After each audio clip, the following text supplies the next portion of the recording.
সাভারের আশুলিয়ার ঐতিহ্যবাহী শিমুলিয়া শ্যামা প্রসাদ স্কুল অ্যান্ড কলেজের সভাপতি হিসেবে নির্বাচিত হয়েছেন দেওয়ান মঈনুদ্দিন বিপ্লব।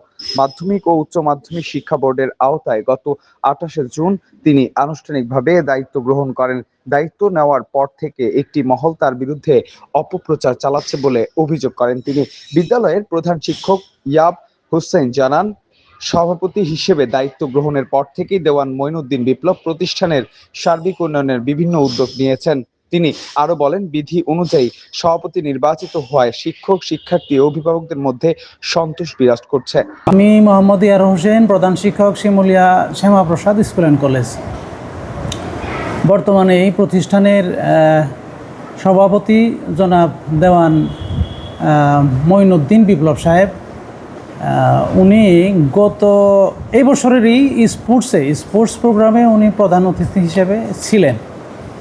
প্রধান অতিথি হিসেবে থাকার পরে উনি আমাদের অনুষ্ঠানে যখন ওনার বক্তব্যের পালা আসে তখন উনি মাউথপিস নিয়ে নিচে নেমে আসেন।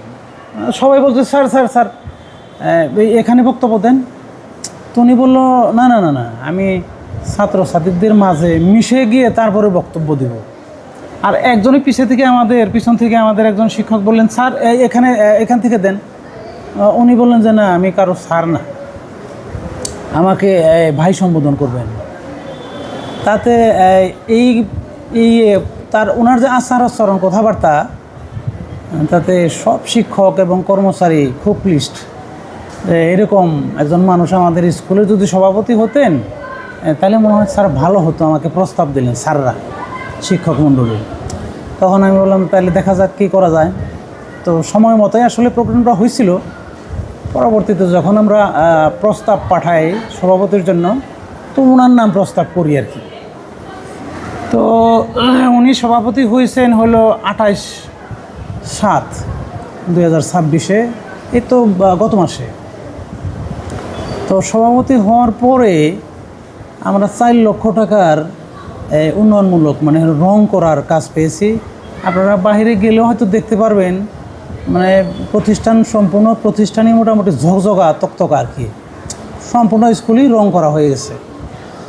আর এই বরাদ্দগুলো কিন্তু আমরা আসলে পাওয়ার কোনো সম্ভাবনাই ছিল না। আমরা এর